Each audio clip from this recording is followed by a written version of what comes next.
Yo, what's good, everybody? This your boy 005 Dynasty. I'm back with another video. Man, this sunlight is crazy, man. Up early in the morning. So I did a video saying the song Dangerously in Love by Destiny's Child, to me, I believe might be the greatest R&B song ever created. And the reason being is because of everything that they did in the record, right? From the mixing to, the vocalist, to the instrumentation, to the song structure. I just think it's a flawless record, man. It's so good. You can learn a lot. You can learn a lot from that record, right? I'm looking orange now. So, the community manager, Mr. Mooch, for 005dynasty.com and for the 005 Dynasty YouTube channel, he went to go do the research about the song, and he stumbled upon two different versions. And now I did not know there was two different versions, guys, because like I told you in a previous video, I used to listen to Destiny's Child. I did not listen to Beyonce's solo albums. Apparently, Beyonce redid Dangerously in Love, but for her solo album, or one of her solo albums, Dangerously in Love. So I found that to be super duper ironic. And then he encouraged me to go and listen to the second version, Dangerously in Love 2, right? That's the song, Dangerously in Love 2, like the second version. So I go and listen to it. I'm like, man, it don't sound as good as the original. Why even put this out? They kind of like changed a couple things too, man. One thing they changed was the beat, but they changed like instrumentation in the beat, and I guess they wanted to make it like hit harder or something. It just doesn't sound good. It doesn't sound as like lush and warm as the original. And it's so crazy because I think a lot of people fail to realize that, like, sometimes the original should be left alone and not be touched. And here we go. We have somebody touching the original. And I think they probably use like the same vocals and just like try to like rearrange it and stuff like that. And I think they probably use some ad-libs from the other two ladies that was in Destiny's Child, Michelle and Kelly. But it didn't hit, man. It didn't. If you know music, and if you could feel the vibrations of music, then it's not going to hit the same way. Mind you, you're going to have people who don't. That's the thing that's so crazy about music, guys. You're going to have people who they don't really feel music, man. Or they're just such bandwagons of a person that they'll cheer them on for something and not even knowing like what's actually happening. Or you'll have like a record label making like decisions, and people in power making decisions. Oh yeah, you should do a whole album based around this one concept of this one song. And that's how I know that song. I honestly believe that song Dangerously in Love is the greatest R&B song. The way it's structured, because they actually made a whole project behind it. Who does that? Who makes a whole project behind one song that was on a previous album 2 years prior? The Destiny's Child album comes out in 2001. Then Beyonce Dangerously in Love album comes out in 2003. That's kind of crazy, you really think about it. So it got me to thinking like original versus like editing or like redo or other people's opinions. And it got me to thinking about like the song that I did called Pop Shells at 'Em. Now mind you, I like the record that came out, but I was hyped also. So me being hype about having a record that people could hear me rhyming over kind of like swayed my decision also. Like, I'm saying? I'm a new artist. I finally got those verses down. I practiced for like a year for those verses. I finally get those verses together. I finally get the verses to go on wax. You know what I'm saying? It's not wax anymore, but you know what I'm saying?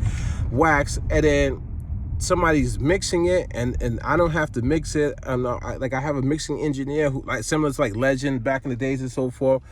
And it comes out. So then I start getting feedback and a response for the record Pop Shells at 'Em. And some people kept saying to me, like, that sound in there, that noise, is a noisy sound that they didn't like. And that sound wasn't in the original instrumental.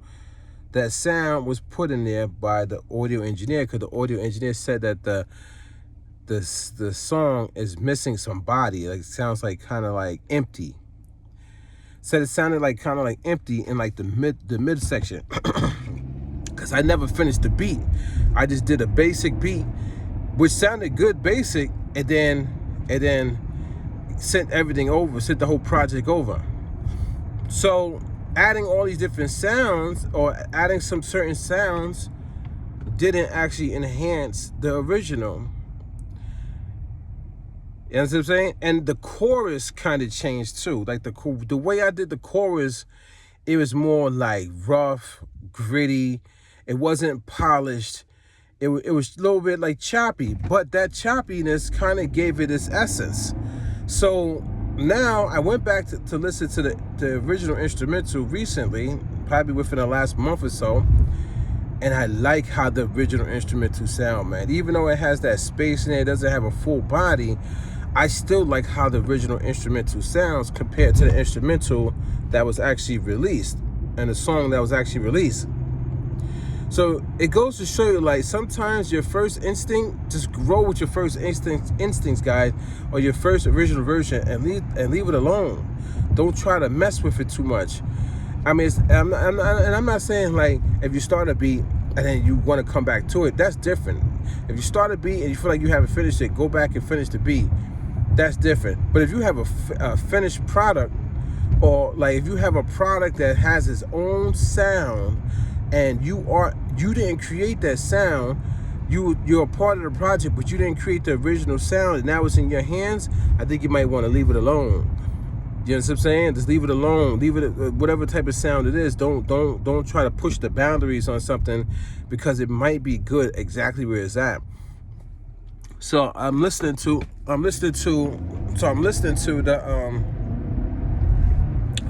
the Pop Shells that I'm doing, right? I'm listening to it, and I'm like, yo, I gotta bring it out. I gotta bring it out in this version, though. This raw, like, gritty, like New York style, compared to the mixed version. And I'm gonna do it, guys. I'm gonna do it.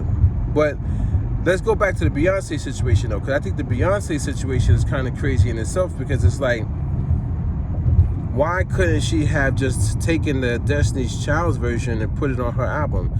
Was there some type of rule? Is there some type of rule where you can't take one song and put it on another album? I think you could do that. I believe you could take one song. Did they like not want to give the other girls royalties? Was it a money thing? This sun is crazy right now, guys. Did they not want to give the other young ladies royalties off of the Beyonce album? That's not nice. You know what I'm saying? Like, was it her? Or was it the dad? Or was it the record label? Like, what's going on here? Why are you remaking the song? But it's like kind of like a remake, but it's kind of not. Like, it's rearranging, it's changing instrumentation. Why are you going in there and messing with that song? That song was amazing. Dangerously in Love is amazing, yo. It has everything in it. It has everything in it, guys. Oh, you can feel so many different types of emotion in the record. And that's what I believe music should do to you. Music should take you on that type of journey, and when you hear it, you feel something. You feel attached to it. You feel a part of it. You feel every emotion. And that's what I felt Dangerously in Love did for me. When I'm listening to it, I'm like, man, this record is crazy, man. Everything about it, the kick drum, the type of snare that they use, like the hi-hat patterns, everything, the way they dropping stuff out, bringing it back in, the way the vocals are going crazy. I mean, they got the crazy, and that's what I think also is crazy, man. The way Beyonce did it over, kind of, it's missing some of those vocal elements, and I think that's really, really big and really, really key when you start thinking about 5-part harmony, because 5-part harmony is a thing, guys. Like, a lot of musical producers don't understand 5-part harmony, but you should understand 5-part harmony. And when you have multiple people in a group, that's the reason why you have a group, because you have the group because of the harmonies. You have the group because of the different voice textures. Like, that's the reason why you have a group, guys. People think like, oh, the lead singer, that's it. No, the lead singer can be a person that can get to 5-part harmony. But the 5-part harmony is just going to sound like one person's 5-part harmony and not different textures, different voices, different, emotions, feelings, different lengths, like how you sing it. There's so much stuff when you're singing, but when it comes from a different perspective on the same record, can give it some man, can make that record be like, man, so 3D. You know what I'm saying? Like the depth of it. Like, think about Michelle's raspy voice when she comes on a Destiny's Child song. It changes the dynamics so good though, so well. Or when Kelly comes in, her voice is a little more like, street, smoother, Then Beyonce comes with the powerful voice, but when you put all three of those together, that dynamic is so amazing that you start taking that away and you only have a solo artist. It's but so much that solo artists can do, man. They can be powerful, they can make great records, but the different texture. Why you think it's so important that when you make albums that you have other people feature on your albums, guys? Dark Nights by Kaki Ka, right? Dark Nights. Then he got that song. That song is dope. But as soon as he put Meek Mill's on there, even though I don't like Meek Mill's verse, it's still a different texture, which got way more views than the original Dark Nights song by Kaki Ka. So having those features really, really means something, because the different texture, the different elements, the different voice box, vocal cords, the different struggles everybody has gone through, what they're gonna say on the record. It really, really matters, guys. So that original Destiny's Child's record, even though it's repurposed by Beyonce, she can't touch the group, man. A lot of people think she's like one of the best R&B singers in the world or ever. They put her up there with Aaliyah, rest in peace, Aaliyah. But I honestly believe that she can't touch the group, the element of the group, guys. There's only been one person, to me, that was able to break away from a group, and that's Michael Jackson, man. That's Michael Jackson. But you think about Michael Jackson, man, he's a special breed, man. Almost alien-like, you know what I'm saying? Like, the guy could do the 5-part harmony, but in different voices. He could get so high-pitched with it. So, you know what I'm saying? And the group, Jackson 5, if you want to be honest, their textures weren't that great. You know what I'm saying, guys?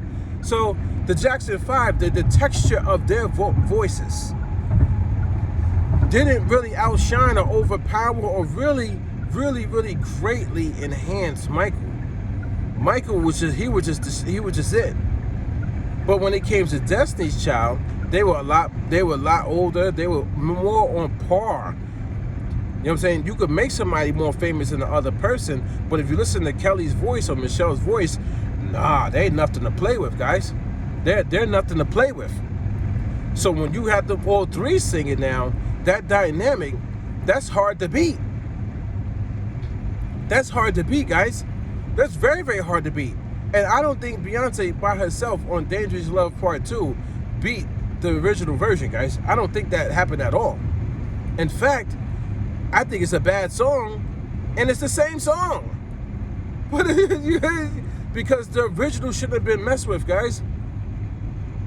Kind of make me a little upset to even see and hear that type of situation even happening, guys. That could have been a slot for a different song on that album, man. Like, if you really want to make Dangerously Love Part 2, make it Part 2. Literally scrap the whole idea and go in there and make a new version. Take those same piano, I think it was a guitar. Take that same guitar, maybe speed it up a little bit. Maybe throw a little hip-hop swing in there and still do your R&B thing. You know what I'm saying? Something like that. But not to kind of really put the same record out, but it's not the same record. Nah. I don't agree with that. So I got pop shells at them sitting on my flash drive ready to be worked on. Now I just want to see how I'm going to do it. That's it, how I'm going to redo the song. I know the vocals, like what I was saying on the original song, man, the way I rhyme now is so much better, so it's not going to have the same vocals at all, guys. I'm not going to have the same vocals. I'm going to be able to rhyme now. I was struggling to get the rhyme out back then. Now I'll be able to rhyme, and I won't change it so drastically where it's like, man, it's not going to have that pop shells feel. It's going to have that pop shells feel. But the instrumentation, I got to go in and look at the instrumentation and make sure the instrumentation is correct. Make sure I got the sound to be nice and full, so I'm going to have to finish the beat. I'm going to be finishing the beat, guys, myself, with all the music theory and knowledge I have now. So it's going to be a fun ride when that Pop Shells Adam song actually gets put back out there the correct way, the way it should have been. And now I'm paying close attention to music, guys, and if I find there's a second version, I'm going to compare apples to apples, oranges to oranges. I like this type of stuff, man, because it's knowledge, it's learning systems, it's learning what's actually happening in the game. One thing I might do is try to figure out if there's like some type of video or some type of backstory as to why there's a second version of that song that did not need to be created. Dangerously in Love by Destiny Child, one of the greatest songs ever created for R&B. Trust me on that, guys. Out of every song that they created, they made some monster hit records. And some of their monster hit records, if you think about it, had a lot of backing, a lot of funding. The record labels was pushing those record labels. So a lot of vlogs, blogs, newspapers, magazines, like television shows, all the video shows. People push those records even further than where they probably would have actually gone, to be honest with you. You know what I'm saying? Man, I don't believe Dangerously in Love was one of those records that they thought should have that type of push. But I'm telling you right now, that song should have had the most push out of all of them. There's a song on Adele, one of Adele's albums. I can't remember the name right now. This is probably one of her best songs ever created, and it's just an album cut, guys. Sometimes those album cuts are the best songs you ever made in your life, but the record label won't push it because it's not with the direction that they want to push socially to get people to buy your album. Even though you probably had the best riffs, the best vocal take, the best everything, man. You was in the mood, or you wasn't in the mood, and you still made the best song. A lot of times, those classics, man, those gems, don't get pushed commercially. But it is what it is. This your boy 005 Dynasty, guys. Don't forget to Google me, and I'll catch you guys in the next one. And guys, listen to your music, man. And listen to it, guys. Not the fake listening to it, man. Listen to your music, man. Listen, feel it, understand it. Listen, guys. Stop playing around with music, man. Stop playing around with music. Listen to the music, guys, and then become great yourself. This your boy 005 Dynasty. Don't forget to Google me, and don't forget to hit up 005dynasty.com. And I'm out, guys. Catch you guys on the next one.